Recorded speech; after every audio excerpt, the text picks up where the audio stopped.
Uh, what do you want to do tonight, Doug? The same thing we do every night, Todd. Try to take over the world of podcasting.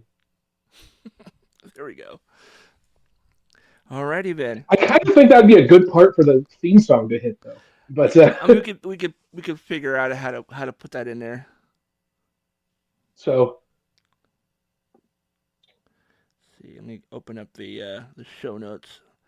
New, new, new, new, new. So Doug was nice enough to write out some outline for the show. Uh, so introduction, what the show is and who we are, and um, you want to start? yeah, I'll start it. So this is the ADHP, the Attention Deficit Hyperactive Podcast. We are a couple of neurospicy dudes that are talking politics. This is going to be local to Washington State and also national because ultimately I just have to be on the record about what's going on right now. Even if you and I are the only ones that ever hear this, I have to be on the record. I cannot abide what's going on and then just fritter away on the internet in social media arguments. But we'll bring some of those social media arguments to this podcast. That'll be a feature of the show. Um, What? and we have some principles we're going to go over. This is this is the first time I've done a podcast in, gosh, 15 years. Oh wow, yeah. And but Todd, you're a little more regular on this. Like, you wanna tell us what your history is with podcasts? My history with podcasting is in 2011, I went to Emerald City Comic Con and I was there to meet Pinky and the Brain. That's why we did that little opening sketch because that's one of my favorite shows from the 90s. And I got to meet Rob Paulson and Maurice LaMarche. And during one of the panels they had for voice acting and all that kind of stuff, Rob said, "Hey, I have a podcast if you guys are interested." And we talk about the things we're talking about here. And I'm like, I would absolutely love to listen to that podcast because it was just a bunch of voice actors talking about creating characters and whatnot. And so that was my first ever download of a podcast ever. I knew that podcasts existed. I knew that Kevin Smith was huge into podcasting at that point because he'd kind of given up on making movies. And but I had no like knowledge of how to find it or where to get it and how to what it even is. So I, after being in that panel for an hour, I was like, I have to listen to this podcast. If it's anything like what I just experienced, this is going to be awesome. So I went on to my Android phone, which at that point they Google didn't have like a native. Still don't actually, I don't think, a native podcast app. So I grabbed whatever the free app was at the time, and now I use Podcast Addict, which I think Doug also uses. If you're on Yes, Android, we definitely recommend that app. I went ahead and paid for it absolutely. because I wanted to have all the features and none of the adverts, and Doug is okay with it. So I don't remember it being expensive, but I don't know how they monetize it now. So that was 2011, 2012, I think, was when I started. And then I chatted up with a buddy of mine. He's like, "Hey, what do you think about like?" Because we would get together and we would just talk about whatever is going on that week. We would talk about movies we'd seen. We talked about TV shows and some stuff about the news, like whatever was in the entertainment news. Wasn't real big on politics back then, and I, for the most part, really don't care. But I do care enough that I definitely vote. I definitely vote blue, and it's where we're going is not okay. And I try not to think about it too much because it would really stress me out. Yeah, um, with being ADHD, we tend to hyper focus on things that are not good for us. So I try to limit my exposure to a lot of those types of things because if I hyper focus on what he's doing right now, I'm not going to end up doing well. So um, and of course you don't even have to say who he is for everyone to know who oh you're yeah, I talking think about. everybody knows. I mean, we're talking about Yeah, the Tangerine Mussolini. So um, and yeah, clown stick Von Fuckface or yeah, whatever yeah. John Stewart. Yeah. All of those But are. that is a good point, though, that you're not the politics guy. I'm a politics junkie. Yeah. I'm listening to the Majority Report every day. Yeah. I used to live on MSNBC, which I don't watch anymore.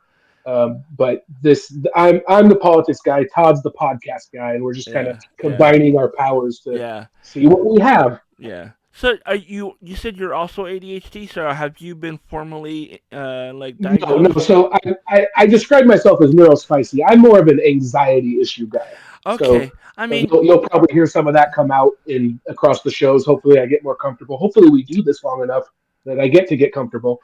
yeah. But I used to do stand up comedy, as you know, Yeah. and Todd's also dabbled in stand up I, as well. I, I, I, Um, I did a handful of times back in 2013, and then I tried again about 6 years ago, and I remembered why I stopped doing it 12 years ago. but that is how we know each other. Yeah, Is because I used to run around hello? And I think we lost Doug. Doug, you still there? each one lasted a year, and so I'm pretty proud of that. But then I got a real job and stopped writing new material. And when you don't have new material, it's hard to get on stage, especially when you're already Yeah. anxious about it. So We that lost you. was that was kind of my We backstory. lost you for a second there. Um, Oh, it tuned out a little bit, but you came right back, and I think people got it for the most yeah, part. that's I'm used to that. People tune me out. Yeah, that's fine. But yeah, it's So so, yeah, go ahead. so Doug came to me. He's like, "Hey, what do you think about doing a podcast where we talk about politics?" He's like, "Well, I mean, I will share things that either make me laugh about politics or like make me like facepalm or head desk, one of the two. And I don't do a lot of like deep diving as far as politics goes, but yeah, I'm good for talking for however long we talk, and I'll give my thoughts on stories that Doug brings up, and I'll see if I can find stuff to bring up. I didn't actually look up any stories. I just figure at the point that it's my turn, I will just pull something out of my ass like I always do. So So I also like I'm kind of counting on you not necessarily knowing what we're talking about so that you can ask questions and then that'll oh, prompt me to give my take on things. that's I So think that will make for a good dynamic thing because if we're both like in our own little space as far as like politics go, there's more. It would I think there would be more tendency for an argument to start up, especially if we think the other person might be a little bit wrong. So that's probably a good thing. yeah, for sure. Um, and then I guess on that note, I did want to share that my principles, which I've been thinking about for a long time. These are kind of my political views, and it's distilled down to five basic points, and that's just so people can understand where I'm coming from in a political sense. Because I feel like the world has kind of gotten, well, not the world, but America has kind of gotten off track in the way we debate politics. Right. We're either thinking of a strictly left versus right, and and for me, it's really more about corporation versus labor. It's really more about the average person versus people who never have to worry about anything. And I don't necessarily want unnecessary things from my government, but I do believe I am what you may have formerly called a goo. I believe in good government, and I believe all our problems with government stem from how we do elections. It stems from money in elections. It stems from how we vote. It stems from the electoral college essentially mandating a two-party system. That's part of my Yeah. belief is we can never get out of the two-party system unless we have either an end to the electoral college or some sort of national ranked choice voting. Yeah. Um, Ranked but choice but my voting. That's what they do in Australia, right? I don't know. They started recently doing it in Alaska, Well, and that's and that's how the indigenous representative got elected up there. And that's so when they that's when you give like your top five people you want, and as people are voted exactly out, you whittle down your list from five to one, right? correct. Yep. And anybody who, yeah, if your top choice didn't go, then your voices, then your vote, then your votes. hello, words, then your votes get sent to your next choice until there's a Right. majority winner. And yeah, it allows for third parties to exist. Because That's right now, the Electoral College, if nobody gets a majority of the votes, it goes to the House of Representatives, and then Congress picks the president. So you have to pretty much divide into one of two parties to have a chance. Otherwise it's just the House voting every time. yeah. So with that, these are my five principles. They are things I've been thinking about forever, but when I wrote them down, it was kind of spur of the moment off the top of my head. So these could be refined, expanded on, or condensed over time. In no particular order, and will be updated as needed. Yes, exactly. So the first one is I don't want the government to be any bigger than it needs to be to do its job, but it needs to be big enough to do its job. So Yeah. that means if you want big business, if you want mergers and acquisitions, if you want an Amazon to exist, which I don't know that they need to, but if that's what we're going to have, and certainly does exist now, um, you need a government that's big enough to regulate, a government that can't be bought off by the corporations. So a government that's big enough to do its job. Yeah. Um, I also believe that everyone should pay the same taxes on the same dollars. Now, Yeah. that does not mean a flat tax. That does not mean a flat tax. It means everybody pays the same amount of taxes on their first $20,000. They pay the same amount of taxes on their next $20,000. They pay the same amount of taxes on their $200,000. They pay the same amount of taxes on their $1 millionth, and so on. It's just that tax rate should go up as the money goes up. And if I don't have $1 millionth or $200,000 or $100,000 to tax, so be it. Yeah. But if you do have that money, we're going to tax it at that rate. That seems fair. And, Yeah. and part of the reason is a consolidation of wealth leads to idle money. And idle money is as bad as idle hands in my book. You have these billionaires that have more money than they could ever spend, and they got to do something with it. Yeah. So what do? They start buying newspapers. They start buying television networks. They start trying to privatize space. And I don't think that's healthy for anyone. I think Yeah. it's better when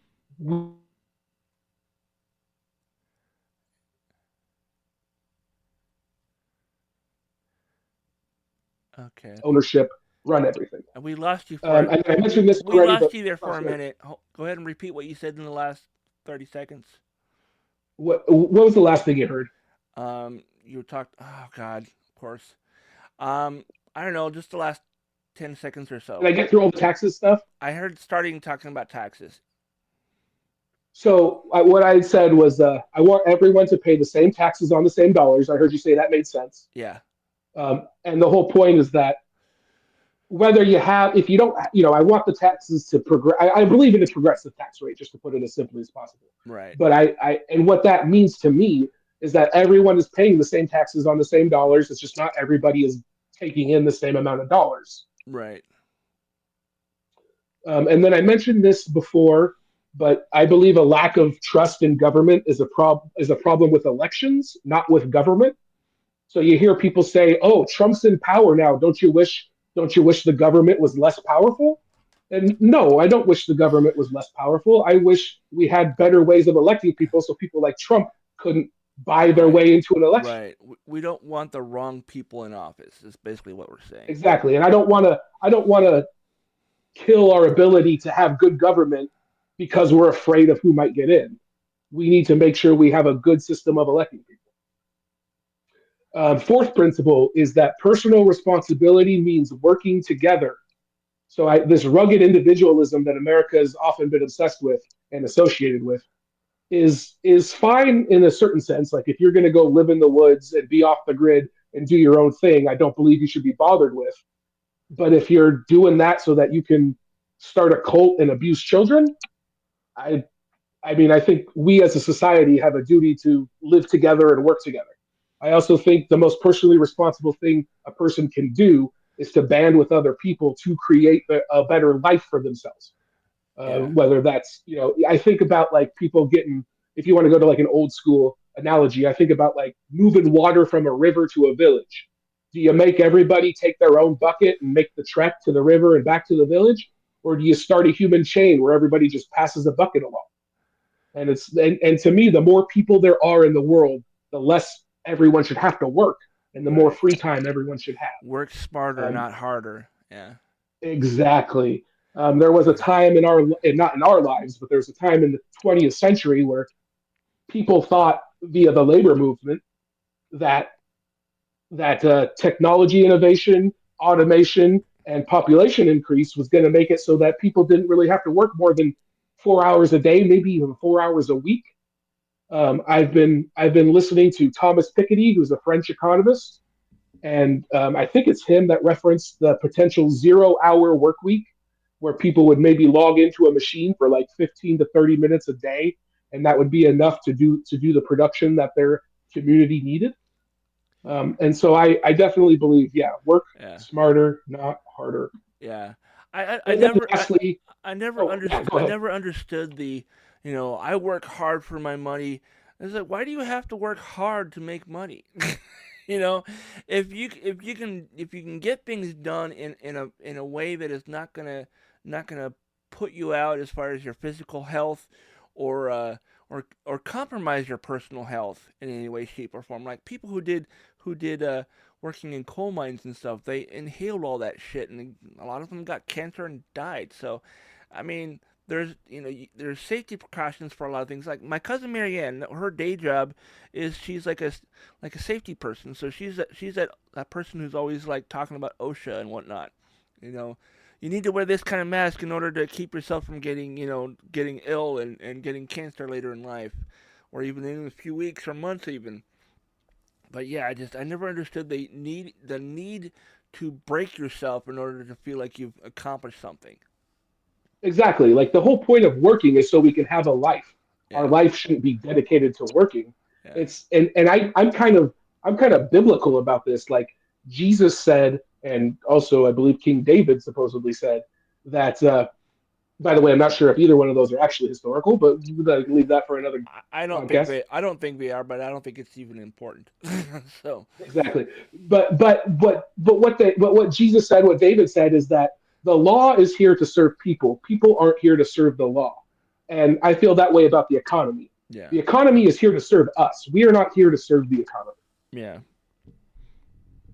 And then lastly, the last principle is and this is the bottom, this is the base one. This is the one that all the others are intended to serve essentially. And that's that everyone deserves to eat and to have a safe and secure place to sleep. Like yeah, that's just as absolutely. fundamental as I can put it. You know, it's weird to hear people say, well, they shouldn't have access to that. It's like, why? I mean, you don't think they deserve a nice warm place to sleep? You don't think they deserve to have food?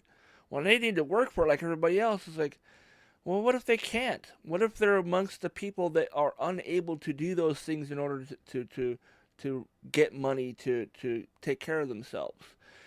Hans Kim, a comic I know, he has a joke that perfectly encapsulate what you were just saying, and that's capitalism is great if you want to do it, but we don't make your grandmother play Call of Duty and then take her house if she loses. Like capitalism is a game. You still got me? Yeah, yeah, no, I'm laughing because that's a great analogy. Well, don't mute yourself if you're laughing. Yeah. oh, I'm just trying not to like over saturate the No, I microphone with just mess with you. my voice because Uh, I will cackle loudly and the neighbors will hear me. So I don't want to do that. I forget. You're recording. I'm recording in the basement of a house. I'm just probably waking my kids up is all. Um, but yeah, capitalism is it's a game of money to make money, and it's not everyone is fit to be in the battlefield that is capitalism. Yeah. That reminds me of a meme I once saw. It's like, so what do you do? It's like, oh, I'm a model, and it shows that she's like an Instagram someone on Instagram who's always Right. posting photos of themselves in like bikinis and what. I was like, oh yeah, what do you do? It's like, oh yeah, I'm a veteran, and it shows his like Call of Duty profile. Right. Yes. And then and then in as so far as those principles go, if you can even really call them principles, but as far as those goals go, um, nobody's perfect. I'm not saying that we're ever going to perfectly achieve or strive for anything, and Yeah. that's why my ultimate lesson is the Maya Angelou rule, which is you Yeah. do the best you know, and when you know better, do better. I And so that's kind of what I'm all about. I think Todd's on board with that. Yeah, that sounds good. What I would say is, I don't know if we're ever going to see a Roddenberry style future in my lifetime. We might see, um, um, and I'm drawing a blank on the guy's name who wrote 1984, but we're already there. George Orwell. Orwell, yeah, thank you. Um, yeah, we're already in an Orwellian future, and I saw again memes. I saw a meme a few years back of back in the 70s, 60s, 70s, and 80s. People would be like, "Yeah, better not talk about that. The government might be listening." And now we're like, "Hey, government, what time is it?" And then it shows on Alexa responding. So Exactly. But no, speaking of 1984, I had a funny exchange on Facebook the other day, um, where somebody had posted about how Trump is trying to start a war with Canada, right? and yeah, and the post was just like, Canada is our friends. Canada has always been our friends. They've gone into any single boneheaded war that America's stumbled into. Canada's been right there at our side. They always have our backs. They always give us whatever they can. elbows And so up. I left exactly. Well, now they are, Yeah. but I just made a joke. I just said we've always been at war with Canada. I don't know if you're familiar with the line in 1984 where we've always been at war with East Asia, Oh, where it's okay. just whoever we're currently at war with. Oh, we've always been at war with them. The We've always. the thing that I was trying to find an animated GIF of from the South Park movie when Elon Musk said that Canada's not even a real country, and I was like, they're not even a real country anyway. Um, Blame Canada, blame Canada. yeah, and that bitch is Speaking married of, too. Yeah. it was funny though because I said that line like we've always been at war with Canada, just like referencing that line from 1984. Somebody replied to me like, "Oh, really?" Like took it genuinely. They're like, "Oh, really? Yeah. Explain to me when we've been at war with Canada." I'll wait. Yeah. And then he did the gif of somebody sipping tea, Yeah. I and saw I was that. like, "Oh, that was a reference to 1984." And he comes back to me going, "You should check your history. 1812 is the only time we've been at war with Canada." And I Oh, was like, no, I no, mean, dude, no, dude. so The book, not the year. yeah, yeah. Well, and that's the thing though is you're getting to the age where you make references to things that people don't know what the fuck you're talking about because they're young, and I do that all the time, and I look around and go, hey, that was funny, right? And everyone's looking at me like, was that a joke? I'm like, come on, it's a pop culture reference, folks. They're like, you To be know, fair, that book is from 1936. It was old. It's an old book to everyone. You're supposed to yeah, read it in yeah. school. I never read it. I tried watching the movie and it was really slow. Um, I don't know if I've ever seen the movie. and yeah, it's got That some book pissed me off. it's got some recognizable people in it, but I couldn't tell you their names. Yeah. But yeah, that was the first book to piss me off with the way it ended. I Oh, get it now as an adult, but I read it in like seventh grade humanities. And and if you don't know about the end of the book, do you want me to spoil it for you? go for it, yeah, because I'm never gonna read it. Yeah, so the whole book is this guy Winston trying to basically come out from the thumb of Big Brother. Big Brother being the government that monitors Right? everything, right? Yeah. No, I'm And aware you're of that supposed much of to it, but yeah. yeah, and you're supposed to love Big Brother. Like they want you to Oh, genuinely love Big Brother. you And it's just ridiculous, right? Like who and he's fighting the good fight. He uh, thinks he finds a way into an underground resistance, but it turns out the resistance is just a trap to get people to get dissatisfied people and send them to a re-education camp. yeah. And the ending of the book, he is literally walking out of his cell at like the rehabilitation camp, and he's sort of going to escape, I guess.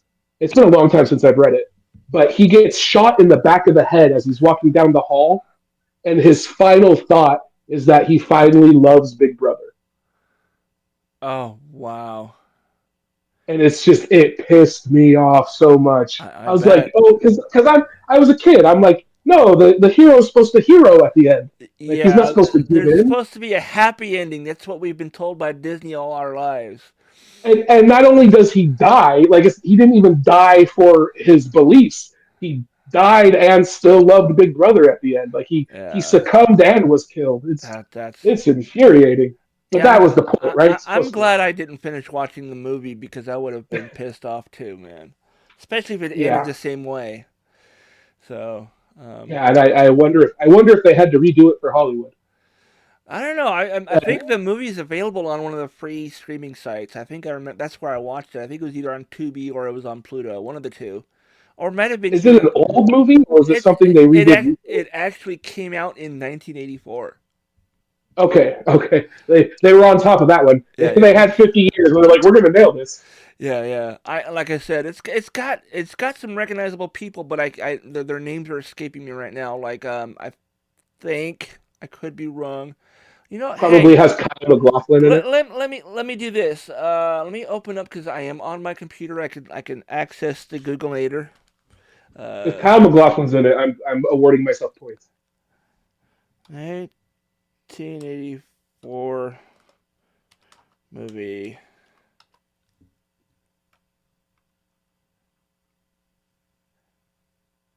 Okay, it's on Pluto TV right now. Um, it's on right now. let's see. Cast. It has John Hurt.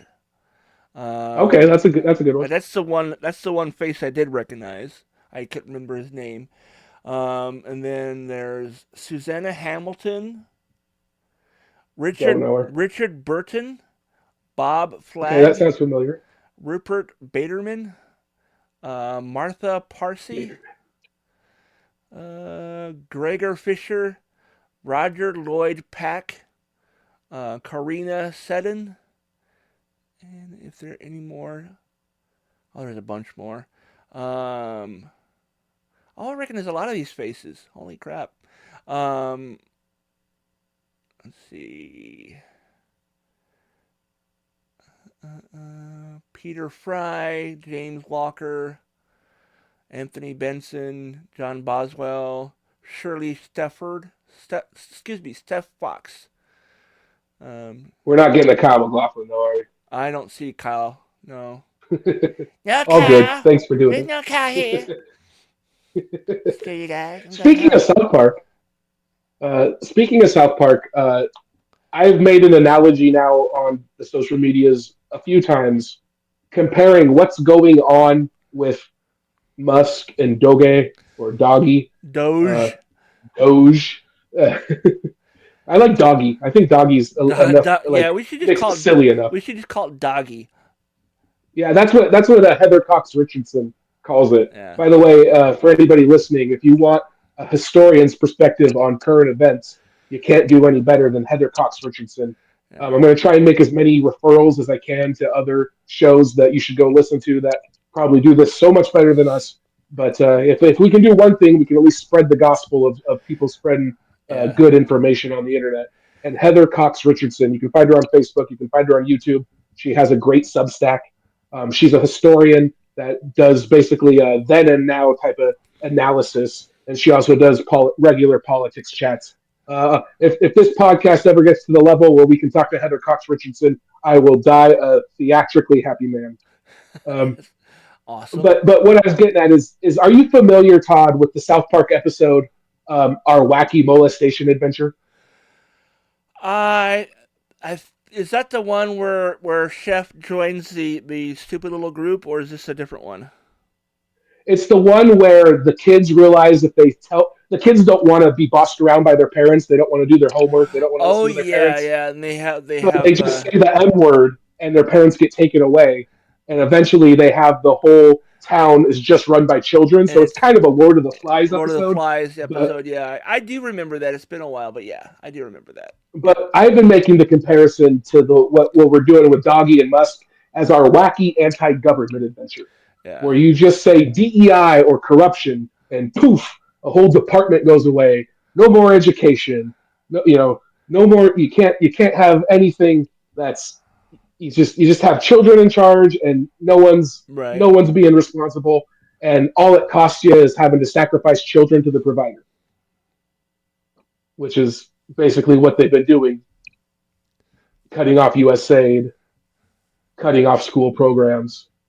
It's it's uh, it's disgusting. It's literally just claiming corruption without any evidence and saying literally they had a Republican representative held a town hall where she just said the spending is the corruption. Yeah. So it's like anything the It's government does is automatically corruption. I Anything a minority does is automatically DEI. I look at it And like this. Anytime a conservative person starts screaming, crying wolf or whatever, I look at it like this. They're exposing what they've done or what they're doing by blaming somebody else for doing the yes, same thing. every accusation is a confession with these Yeah, people. yeah. It's 100%. projection, and and uh, Yes. and I just every time I get into an argument with somebody, they're like, "You're just oh man, I had for the first time in the last 9 years of seeing people like promoting or doing whatever with Trump. I have a dark Brandon sticker on the back of my car, and somebody drove past me at the gas station because I voted for Biden. I was like, well, wow, you're a smart guy, aren't you? So I was like, how do you respond to stuff like that? I just thought I didn't know how else to respond to this. Like I have never been uh, had anybody come up to me and like laugh at me for having a political sticker on my car. That's actually the first one I've ever had, though, by the way. And I figured it was hidden well enough for all the other shit that I have in the back of my car that no one would even pick it out. So Speaking of Dark Brandon, that's another good YouTube channel for people to check out. Dark Brandon does. They're basically just him ranting. I think it's all just him, but he uses a different voice filter and cartoon character for everyone, so yeah, it kind of gives it a different panache. Like he'll have Steve. There's a great video where he has a Steve Bannon AI voice talking about how MAGA weaponized stupidity. yeah. It's great. Yeah. So Dark Brandon. There's a few people I follow on social media. I think both on TikTok and Instagram for like videos. There's one on TikTok that started doing like AI voices along with some AI animation, where it's basically calling people out for just like I can't believe you guys are falling for this shit. I mean, it's right in front of your face. How are you okay with any of this? And it talks about whatever it is that they're has got them enraged, and it's always a caricature of either Kyle or Cartman from South Park, and these rants are either Kyle's voice or Cartman's voice as an AI variation on it. I'll have to send you that. I don't know. Fair enough. Are you on TikTok? Do you browse TikTok at No, all? I am one of those people that like I was suspect of TikTok from the start. So as soon as people started saying that like it's Chinese spyware, I was like, no, I believe that. I'm Yeah. not getting involved It's in. Like as honestly soon as I heard the University of Washington didn't allow employees to have TikTok, I was like, there's something to this. I And the reason, I was gonna say I think a lot of that is just because it's a platform that the government had no control over up until recently. They had no way of well, stopping people from posting things. There was no algorithm that stopped people from sharing all this stupid shit that's being said by various people. I don't know if I necessarily want to say who, but um, just now since it went offline for 12 hours and came back up, the platform is different. The algorithm acts differently. Anytime I post anything that mentions Trump or Elon, they get no views, zero, zilch. Or if they do get yeah, views, it's I get maybe at most 25 views and no likes, yeah. no comments. My issue is just more with, I believe it's data. All the apps are data gathering information, Yeah, all but at least that's the what ones that social are media is, man. operated by American companies are subject to American regulations. I look at it like TikTok was. So I uh, believe it or not, TikTok is actually an American company. It has one or two of the owners are from China, but they're not members of the government. Uh, They haven't been able to say that they don't have an ability to monitor it though. But I'll tell you the reason why I was suspect of it from the start though, and that was I was a Vine user, or at least I was a Vine watcher, yeah. and they killed off Vine. Somebody bought Vine and killed No, it off, Twitter did and that. Twitter did that. and then and then all of a sudden TikTok comes in to replace it, and I'm like, this is weird. Like this is like they I, have I now don't. we have TikTok. Why? What was wrong with Vine? Why did Vine lose popularity? And now this is being pushed. And I'm like, and then they started talking about, oh, well, it's Chinese spyware, and you can't Yeah, use it you if can, you're but a government keep in mind employee. And I'm like, the people that were saying it was Chinese spyware were usually people from Fox News or any of the other no, variants no, of no, no, that. no. Before that, I'm going before this. This is Okay. this is when TikTok first came out. It was the University of Washington, which is not a right wing think tank in any way, shape, or No, form. it absolutely is Was not. Yeah, Yeah, yeah, and they were the ones saying like our employees were just to be safe, don't have TikTok on your phone on your work phone. yeah. And I'm like, that to me is enough of a red flag where I don't need it. That was I mean, and plus now I have YouTube Shorts and anything. Having YouTube Shorts is like having a curated version of TikTok. Like it's all the best of I TikTok. mean, it does the same thing that Reels does, which is like about Same thing. Yeah, a week or two after it's gone viral on TikTok, it's over on Reels. Um, and exactly. Yeah, I look at it like this. Um, I don't really care if they're data mining my information. What are they going to get from me? I don't have a job that requires me to like have like VPNs and all that kind of shit. The other thing is that if the Chinese government really, really wanted to have our data, they could just buy it from Facebook or Google. and that's the thing is I do wonder. I think there are more regulations on that now. There is definitely back channel things. We know what Cambridge Analytica did with Facebook user data through that supposed Yeah, study that a guy was doing on Facebook, where he was really just harvesting data for Cambridge Analytica to do basically to help get Trump elected. I believe that that's how they yeah. targeted voters and everything. So So yeah, you're absolutely right about that. I think it's.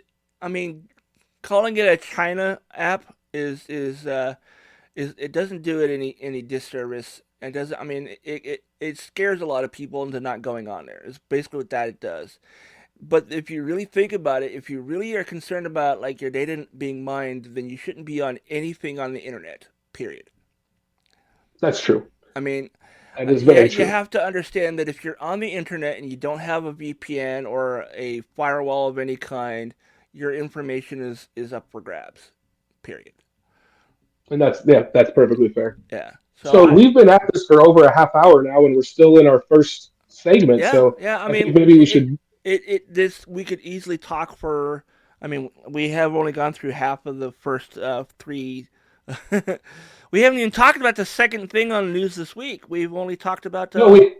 I haven't even gotten that far yet. Yeah, that's what I say. Let's. I think it's time to transition. I think it's time to transition into news of the week. Okay, let's So the do first this. story I got is broke today. Just we're recording this on the evening of March 24th, 2025, just for posterity there. Right. And of course, the big news today is that the Trump's defense team, basically their defense secretary, Rubio, J.D. Vance, the vice president, apparently Tulsi Gabbard, who I believe is a Russian spy, uh, I have no doubts. all on a signal chat together, I saw and that. they just happen to have a journalist from the Atlantic in the Signal chat group Oh too, my and god. nobody apparently realized it. And that's first of all not supposed to be using Signal, not approved by the government. That's akin to having a private server. Yeah. Uh, Yeah. and then yeah, you probably don't want journalists that you're not aware of just randomly invited in. Now, personally, I would be okay if we had a trusted American journalist in every Trump meeting. That would be fine. But I'm sure with these guys, they didn't even know, and that's the problem. Uh, As far as I know, maybe they're used to having an unknown number as part of the chat group, and they're just not supposed to question it because usually it's a Russian. But who really knows? And so this is hilarious. I like that he's the editor of the Atlantic, and he's just getting all these texts, and if he had been a spy, he would have had all the information. If he had felt like warning the Houthi rebels, he could have done so, and it absolutely jeopardized the mission, and mostly just displays their incompetence.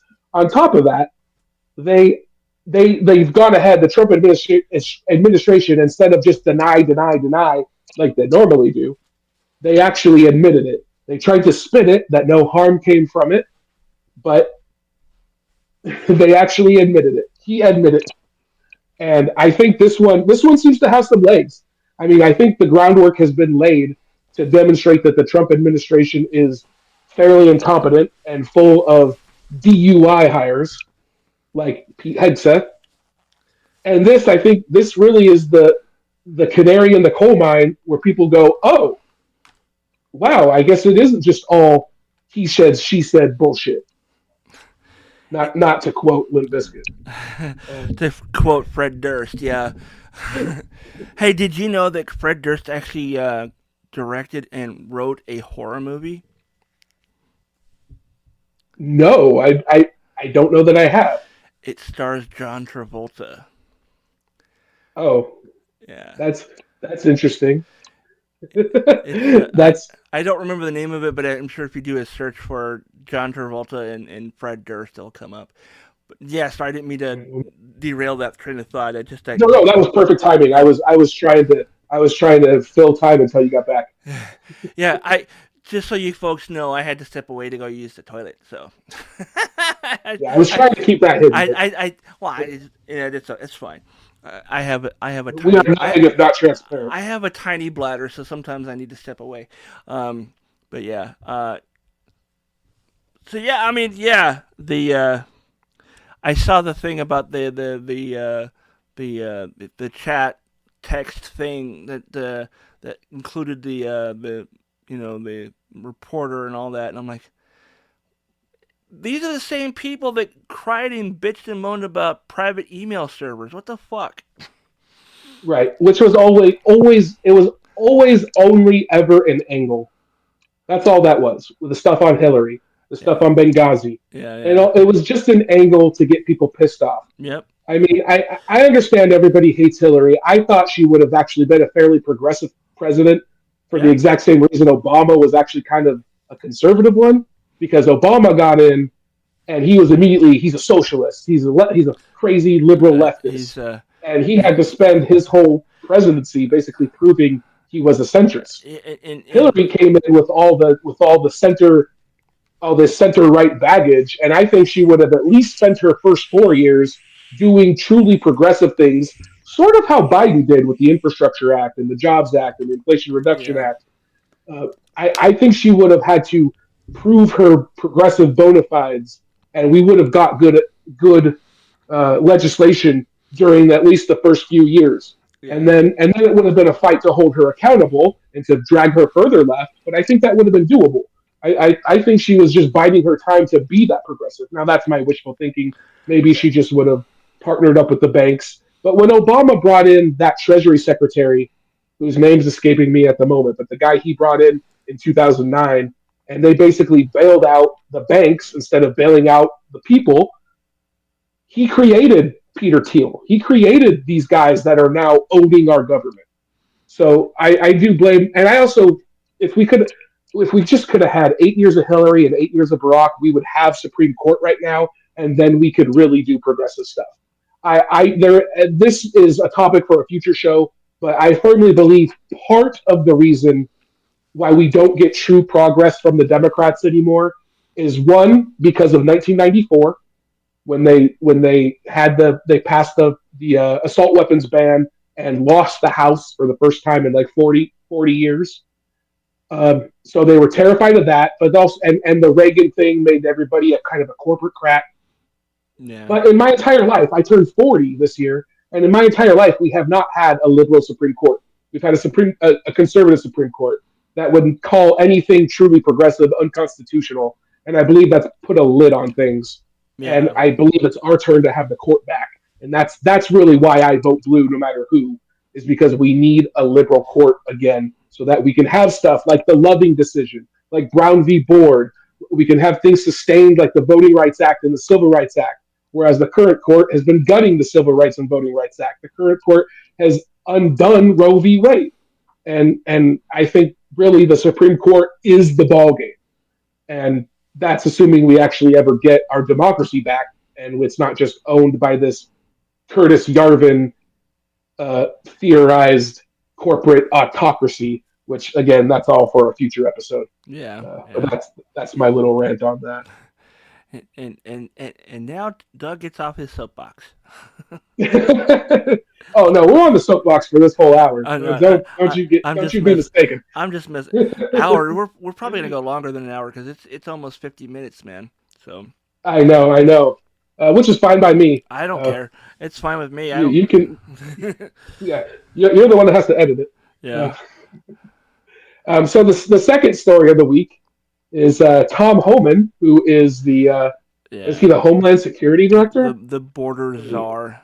I think The is what. border czar, essentially. Yeah. Yeah, law enforcement officer and former acting director of U.S. Immigrations and Customs. Oh my god.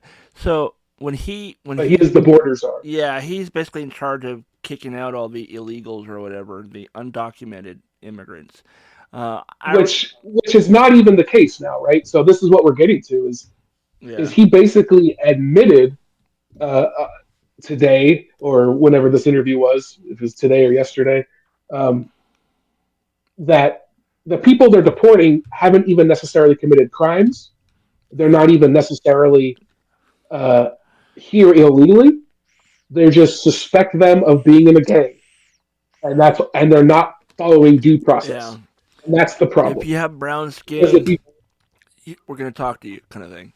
one guy apparently got deported because he has a soccer tattoo that has a Yeah. crown on it, and they say that the crown is consistent with being in a gang. They like the crowns, and so that's all that it made him. And Also, that's we're like doing this all without a generic gang thing is a crown. apparently, Oh. at least for this particular gang that they're Oh talking about. man. I don't know if you heard my Yeah, eyes roll back, but yeah, they just did, man. Oh and my god. and they're not giving them due process is the big thing. Yeah. And I know people think that they're safe because they're citizens. They were born here or they were naturalized. Well, But the thing is, they said if you that don't have due naturalization process, is going to get reversed.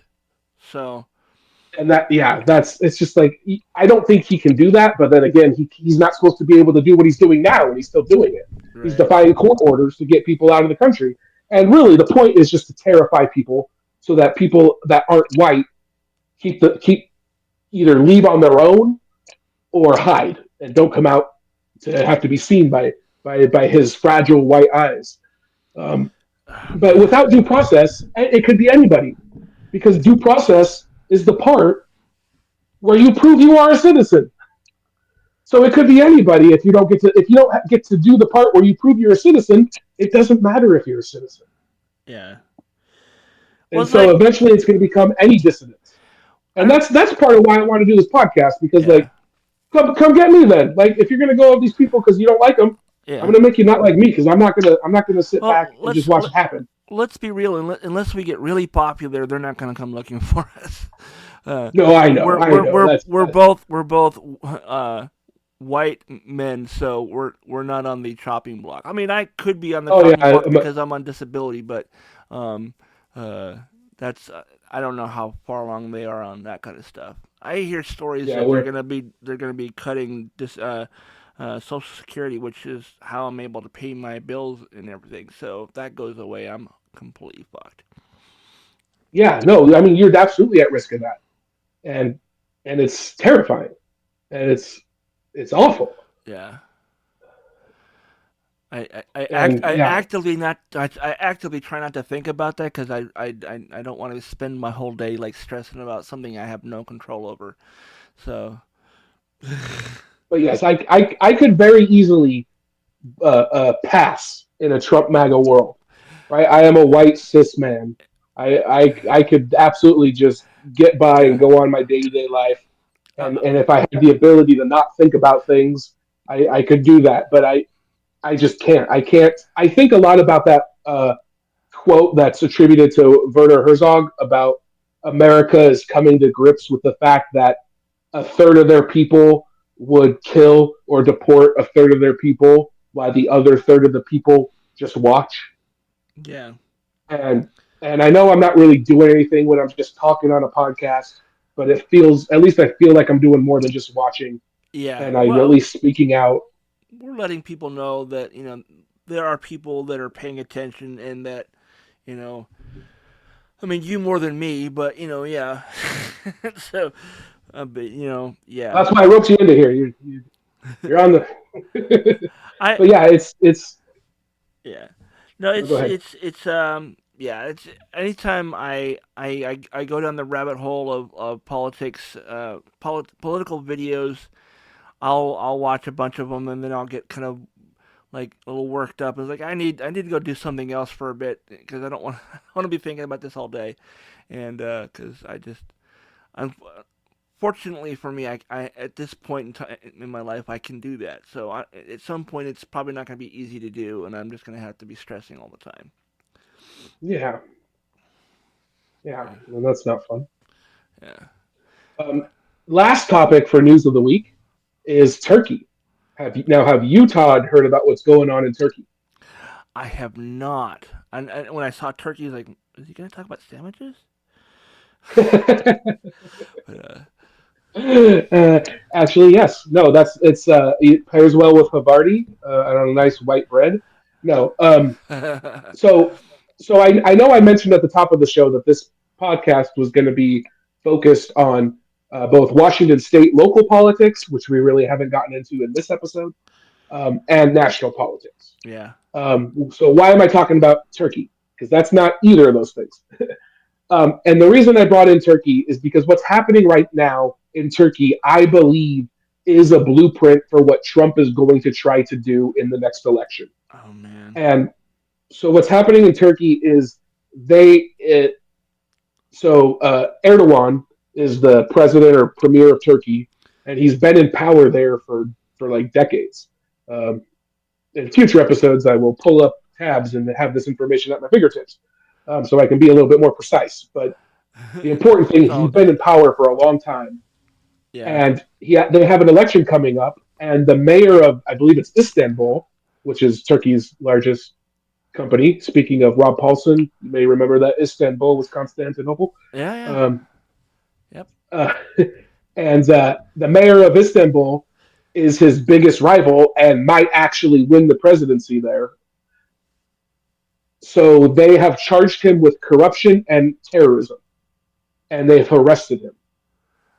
And there Okay. are massive protests going on in Turkey right now uh, in in in objection to this. And so this is why I bring this up is because when I don't know who it's going to be, if it's Bernie Sanders or if it's Gavin Newsom, hopefully not, whoever the Democratic front runner is going to be. Now they tried to do it with Biden, right? They tried to get Ukraine to say, "Oh, we have corruption dirt on Biden." So it's not like Trump is learning this from Turkey. I think Turkey learned it from Trump, but Turkey is actually implementing it fully right now. And so I think we need to be prepared to understand that when the Trump admin comes out and puts out charges against Eric Swalwell or whomever, we need to know that they're bullshit. We need to be inoculated against the idea that they are real corruption charges or real terrorist charges, because that's I think what they are going to do in our next election. Yeah. I'm assuming we have another election. Well, uh, I do anticipate that he'll have some sort of there will be some sort of manufactured crisis, and he'll try to argue that we shouldn't have an election. My yeah. question is he going to wait for the next presidential election, or is he going to try and do it at the midterms so that he doesn't lose the House? Yeah. I, That's the I big thing. remember when he got elected back in 2016. I'm thinking to myself, this guy's never gonna leave, and he Right. almost didn't. He wanted to. He Oh, tried not to. yeah. And and I was like, and I was pretty confident that he was not going to be elected a second time. So when he won it, I was just like, that ruined the rest of that month for me. I just like no. Well, it ruined my view of the American people because I was under the impression that he won the first time only because nobody thought he would win, and a Right, whole bunch of people that might have voted just decided they didn't have to, and it was it's like, oh, Hillary's going to win without my vote, and I would rather not go down as having voted for her. right, So let's just sit it out. I was under the impression that if we had reheld the election the very next day, that Hillary would have won in a landslide. yeah. But apparently I'm wrong about that. Either that or they really are cheating when Trump wins or So when Trump is on the ballot. I think what happened was is they convinced a bunch of young people to not vote because the Yeah, Democrats were in league with whoever's killing people in the Middle East or in Egypt or wherever it is, and then Palestine. yeah, I my brain is not braining right now, so I knew that there was something No, happening you're at, not the politics guy. but no, people were like, no, they're both bad. I'm not gonna vote for either one. It's like if you don't vote for one, you might as well just give it to the other. So it's Exactly. Yeah, and you you not voting isn't possible because not voting is a vote in a way. yeah, it really is. I mean, not voting You can't. for Kamala, excuse me, Kamala. No, Uh, you had it right the first oh, time. did I have it right the first time? Okay, I never Yeah, know if I Kamala. have the right one. Um, so Kamala, Kamala, right? That's right. Yeah, exactly. Yeah, it was funny. Somebody actually posted a photo of a comma and then L.A. I was like, Yeah, Kamala. exactly. That was a shirt they put out. Yeah. But so I was Yeah, just like, to help people. man, she did this and this and this and this, and it was like, and she sucked her way to the top. It's like, ew, no, that's not how that works. you Yeah, it's know? just rumor and innuendo. That's how they operate. Yeah, And of course, it's biting them now because you sent me that leaked audio, right, of JD Vance, yeah, and I saw it all over Facebook today, and it's fake. I am pretty sure it's fake. But you know what? If you create a world where it's just all rumor and innuendo to hurt your enemies, this kind of stuff can stick back to you. yeah, So if people want to believe the JD Vance stuff is real, I will tell them it's not. As far as I can tell, it's not real. But go ahead and believe what you want because that's what Trump says you should do. yeah, yeah. I mean, I have no reason to not believe it, but I mean, if Trump was to say all that's completely fake, then I would absolutely believe it to be real. Um, Exactly. you know, so Yeah. yeah, I mean, I heard that audio and I'm like, oh my god, that is so funny. They're they're fighting in the White House. It's so sad, but Yeah. Just like the couch stuff is supposedly fake, but yeah, we can still have fun with it. it's still a thing that's gonna follow him forever because of how funny it is. Um, and and I love that. And I'm going on another side mission here. I love that Mike Myers is back on SNL doing impressions of Elon Musk. And yes, he's. It's great to see him on SNL again. Um, I've only seen the one sketch so far because I'm not a regular SNL viewer anymore. Now that I'm I've not either, old. and to be honest, I absolutely hated the rest of the episode because it was that one fucking right wing comedian that got fired from SNL like a decade ago, after day one of being there. I think Oh, are you talking about Shane? Shane yeah, Gillis? yeah, dude. He's not really right wing. Just to clear the air on that, he's. He probably voted for Kamala to be honest. Um, I don't know that, I mean but he he's hangs out with right wingers like him, and he hangs out with right wingers. yeah. Well, I mean you hang around shit, you're gonna get shit on you. Yeah, And you fair enough. if you hang out with Nazis, you're a Nazi. Um, but his opening monologue, he was doing all uh, these jokes at the expense of the left. And he goes, "Well, I guess I lost everyone here. I mean, this is New York, and this is a very progressive city." And he continued with his dumb joke. nobody laughed. Didn't get any applause. All these skits were, you know, were very funny for conservative folks. Is what I'm getting at. So I, you And know, yeah, you can say he's not right wing, but he came off as such, and if he wasn't, he is now. So fair enough. And I will say it's hard. Stand up never seems to go well for the opening monologue of SNL. I don't know. I've It seen some just pretty good opening monologues. His was okay. just not funny. It wasn't. I mean, Fair enough. I kept watching that episode because I was like, Mike is on the show. Maybe he'll show up in another skit. He didn't. He was only in the opening sketch, which was Trump and somebody else talking, and then Elon's character shows up and he's all weird and spaz. Right, they were doing the recreation of the with his kid in the Oval Office thing, and Yeah, or some other type of thing similar where he's just being a total spaz. And and the, speaking of Elon, so I was talking about how Turkey is sort of showing us a blueprint for what Trump's going to do. yeah, Guess who helped them? Elon. So Musk's ex suspends opposition accounts in Turkey amid civil unrest. So basically, anybody in support of that mayor that's been arrested, he suspended their X accounts. I mean, So he's it's a good thing I don't use X anymore. yeah. Speaking of X, or speaking of not being on X anymore, we do have a Blue Sky. You Yeah, want to tell people about the Blue Sky? yeah. If you want to follow us on Blue Sky, it is just search for ADHP as in ADHP, Attention Deficit Hyperactive Politics. You'll find it. I'm the one who's posting on there, although I'll probably give Doug access to it as well, so he can also post on it. But it's so Yeah, far. and it's adhppod.bsky.social. Yeah, I mean, if you just go on the Blue Sky and search for ADHP, you'll find it.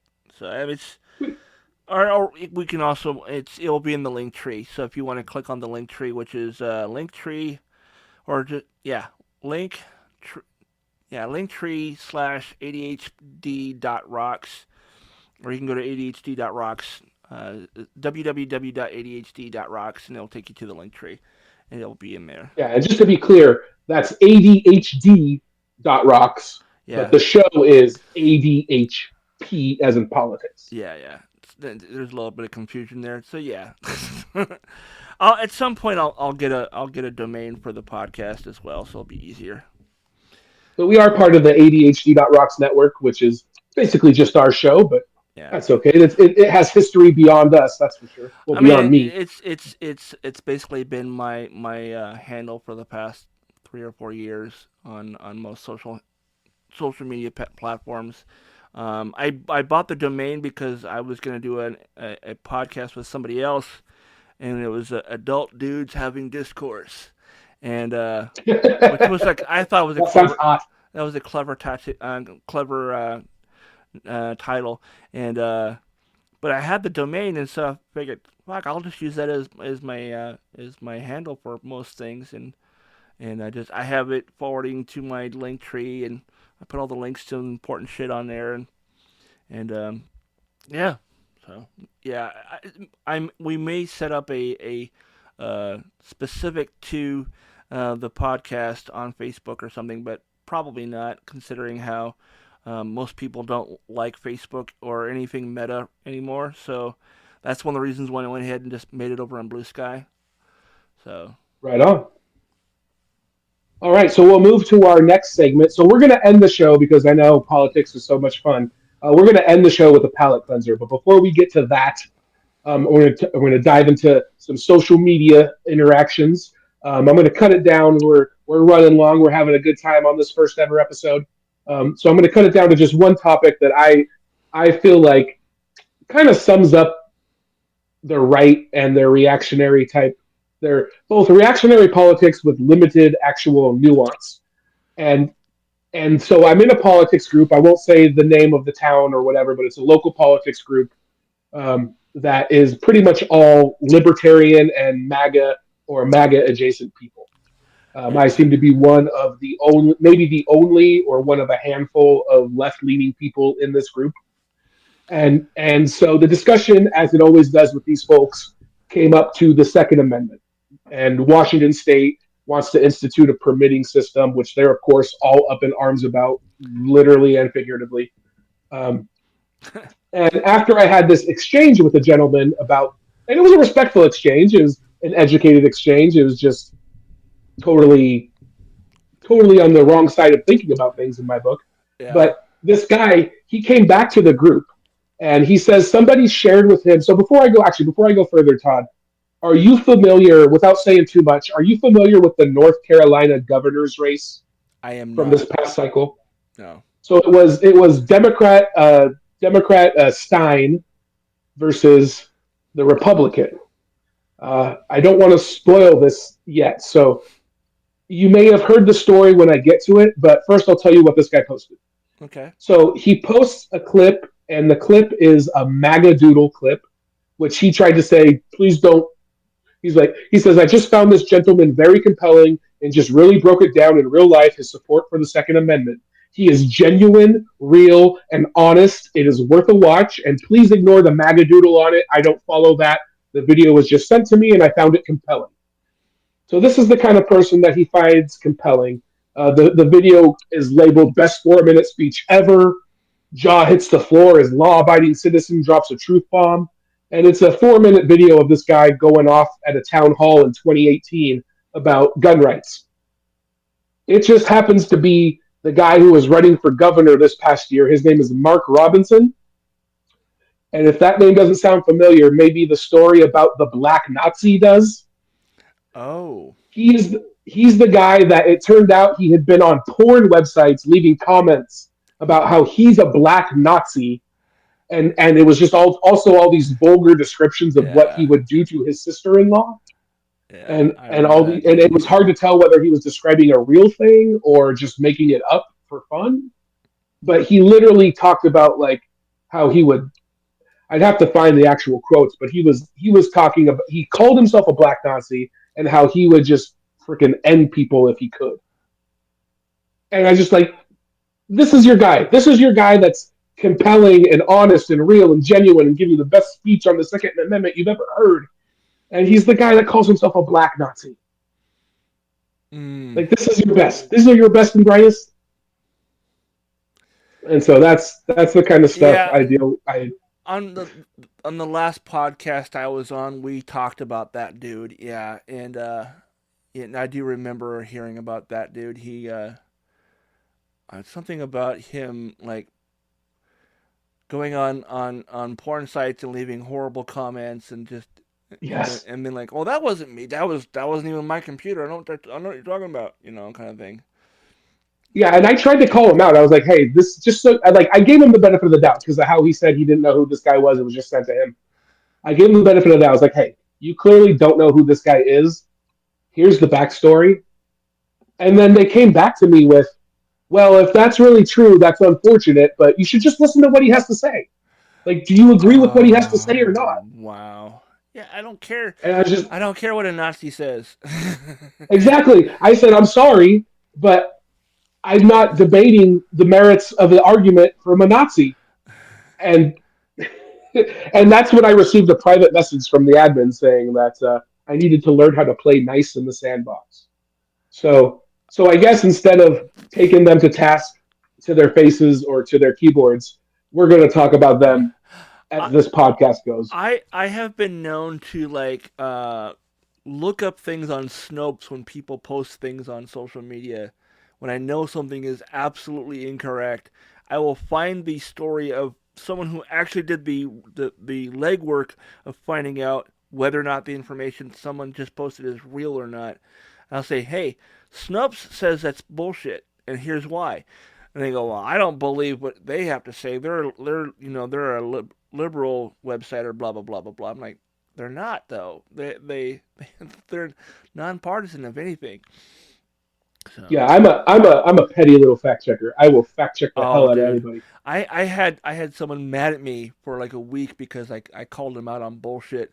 It was something about um, it was the COVID stuff about like causing heart problems or whatever. I was like, people who got COVID who already had uh, the potential for heart issues, it just became worse because of COVID. It didn't cause those things to happen. It just made it worse quicker. And they would have had those issues later in life had they not taken care of themselves and whatever else. It just exasperated. Is that the right word? And it just made things work worse quicker than it would have naturally. And they're like, no, that's not true. And it's like, well, here's the story about how that is incorrect. And they did all the work as far as figuring out the sources of the story, where it came from, and why it's a thing, and why it's incorrect. And they just kind of like, arguing with a person who is all about Trump or is a QAnon conspiracy theorist, they are never gonna believe you, even if you give them the information that will educate them. They will just say, "That's not real. That's fake news." Yeah, and it's important to fact check it because the social networks are all leaving it to us now to fact check. They aren't doing their own fact checking anymore. It's all either community note or just holding each other accountable. Yeah, So that's what we got to do. And yeah, I always strive for factual, actual yeah. information, And not rumor and innuendo, unless Trump wants to make that game and we can have a good laugh at his expense. yeah, and the Um, thing is anytime I've ever posted something, then I was told, "Hey, that's incorrect. Here's the source of why that's incorrect." I exactly. I've been like, "Oh shit, fuck! I'll take that down and I'll apologize." Like Yes. I didn't know. Yes. It looked real to me, so I posted it. So yeah, I'm You not should gonna. never get upset if someone fact checks you because the whole goal is to be factual anyways. Yeah, I want to be right. Like that's my thing. Is I just want to be correct about stuff. yeah. And so that yeah. And Oh, so here's another example of stuff that gets posted in this group. yeah. So mandated in Washington in just the last 5 years, comprehensive sexual education for K and pre-K, aka grooming kids and lying to them about gender, and Oh, then ethnic studies. So really, like the first one's probably a misrepresentation of what's happening, but you if you took them on face value, grooming kids and lying to them, bad. But then ethnic studies, LGBTQ history, why is that like that's not why is that bad? like so I understand why you think the first thing's bad. Why is ethnic studies bad? Why is LGBTQ history bad? And they say and that's just kind of where and I kind of get where they're coming from in the sense of like, well, I don't get where they're siloed in this right wing media echo chamber, and so they get told, but they just the lack of critical thinking and the lack of yeah, the absolute credulity in the things they're told by their right wing talking heads is just yeah.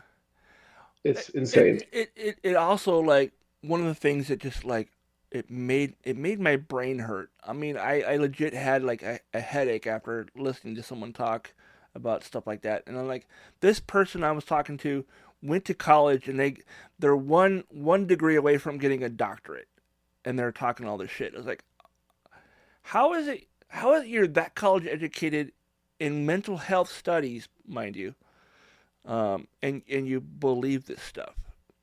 It just it blew me away. It's like, well, it makes total sense if you blah blah blah blah blah. I'm like, oh, oh God, I'm getting a headache, kind of thing. And it was just like, I mean, it's to be fair, um, that person is my older sister, and she had been a part of a cult when she was a teenager. I mean, That'll fuck you up. they didn't call it a cult, but let's be honest, it was a cult. The Colts don't call it a cult. Yeah, you know, it was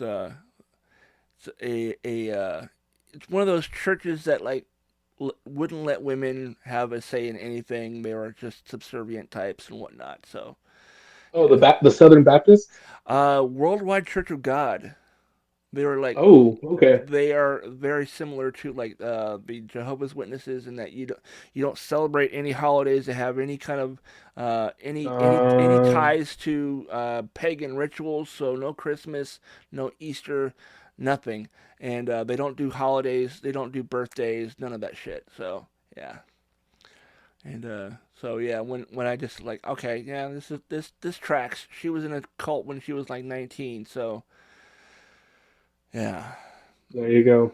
Well, I think that's the perfect time to kind of go to a palate cleanser. What do you think? Yes, and I got the perfect one. I just pulled it up on my Google like news feed. Uh, at, All right, looks at, like we're doing What's Geek this week. what's geek this week exactly? I like that title. Um, uh, so it was announced about a week and a half ago that Goonies is getting a sequel. A sequel or a legacy reboot? It is a sequel, as far as I know. It says the Awesome. sequel. What we know so far, a Goonies sequel is on the way with one Hollywood icon already attached. It says here's Corey everything. Feldman? Hold on. Here's everything you need to know about the Goonies 2, including what cast members from the original have said about the upcoming sequel. Almost 40 years after the release of the Goonies, a sequel is in the works. At this time, it's not just a rumor. Warner Brothers has officially developing the Goonies 2 and has hired a writer and producer, as reported by Variety. With the original cast including Oscar winner Ki Hui, the guy who played Data. I can't pronounce his name. Yeah, yeah, I don't even know why I tried. Yeah. He's awesome, though. He's in everything. Yeah, he's fucking awesome. Sean Astin, who is Mikey, are all grown up. There's plenty of questions as to what form the sequel will take, while there are still plenty of unknowns regarding the project. Here's everything we know so far. So far, it appears that the Goonies 2 is still in the very early stages of development. As of February 3rd, at the February 3rd premiere of Love Hurts, an action film starring Goonies original cast member Key, the guy who played Data, and Austin. Neither actor was openly aware of the sequel.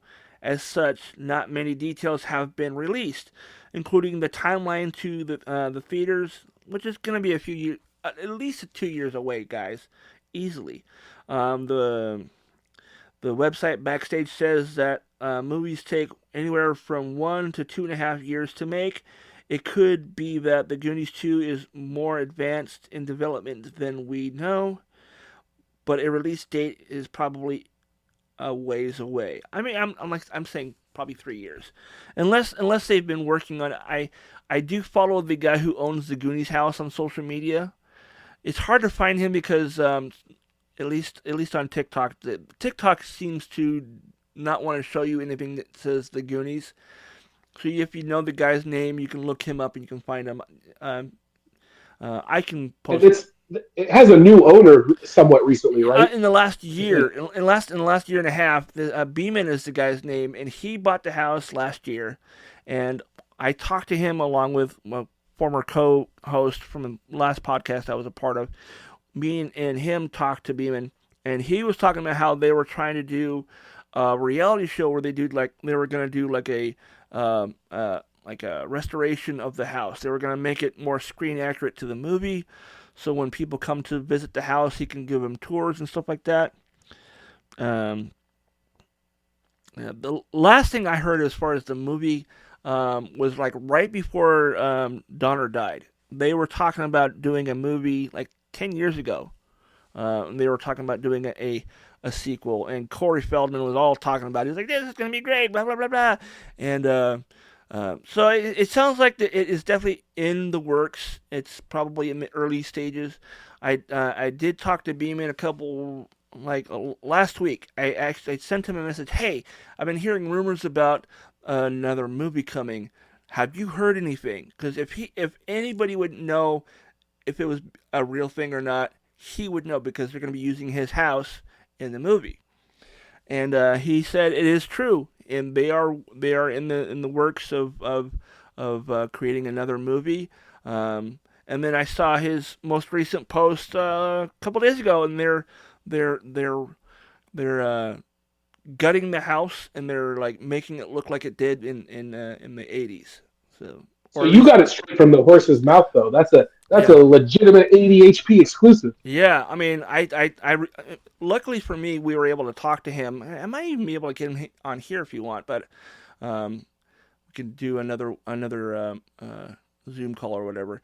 But he was a super nice guy, and he talked about how he saw that the house was in the market, and there were some big names that wanted to buy the house. Somebody in the cast wanted to buy the house. He wouldn't tell us who, but he says somebody in the cast wanted to buy the house, and or it could have also been the studio for all I know. But he said that somebody Sure. involved with the original movie wanted to buy the house, and he got the house. He actually doesn't live in Oregon. He comes out to Oregon like every once in a while. If someone says, "Hey, we're going to be going down to that part of Oregon," I'm drawing a blank on the name right now, the town name, Astoria. Astoria. Thank you, Astoria.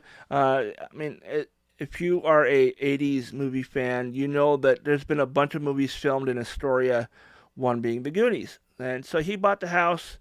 And one of his neighbors is not a fan of all the fans because a lot of the Wasn't the previous owner not a fan of all the I fans? mean, the previous owner was okay with fans for a while, but then the people that were coming to the house They were trampled the place. were not being respectful of the neighborhood or the property. So people were like parking up on the road, and they were just standing in front of the house taking pictures and videos and doing TikToks and all kinds of stupid shit. The truffle shuffle videos and whatnot. And so since Beeman has become the owner of the house, he put up signs saying, "Hey, we like the fans coming to visit, but if you're going to come up, park down here, and it's at the end of the driveway. And you can park here and walk up, and be mindful of the other people who live in this on this road. Not everyone likes their yards being trampled on, and don't go inside the yard if no one's here. If he goes, if I'm home, I will let people come in. They do have to do the truffle shuffle before they are allowed to come in the yard, as per the movie.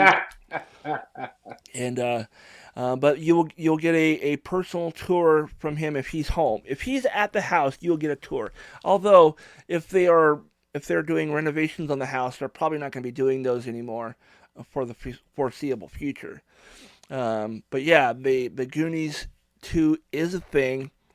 I personally hope that we get to see either the kids or the grandkids of the original kids from the original movie, and maybe having Mikey come back to Astoria because mom just died, or dad, the guy who played the dad died in like the '90s, I think. So we wouldn't have that kind of story, but um, so yeah, I would But think no, you have the adult kids and then their children probably. yeah I could definitely see a Stranger Things style. In fact, I wouldn't be surprised with Sean Astin involved. I wouldn't be surprised if some writers from Stranger Things maybe are involved, that'd be amazing, or that production team. especially if they found another map, or or if they're in a different part of the world. If the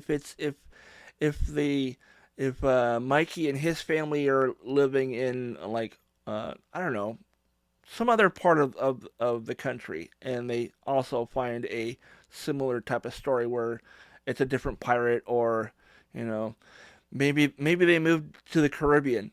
Who knows? I don't know. I'm Do, excited. do a crossover. Johnny Depp's going to show up. Yeah, Johnny Depp shows up. He's like, "Are you One-Eyed Willie?" No, no, that's my pet name for my penis. You know, but no, when I That saw was that was one thing I did not want to think about tonight. Johnny Depp's penis, yeah.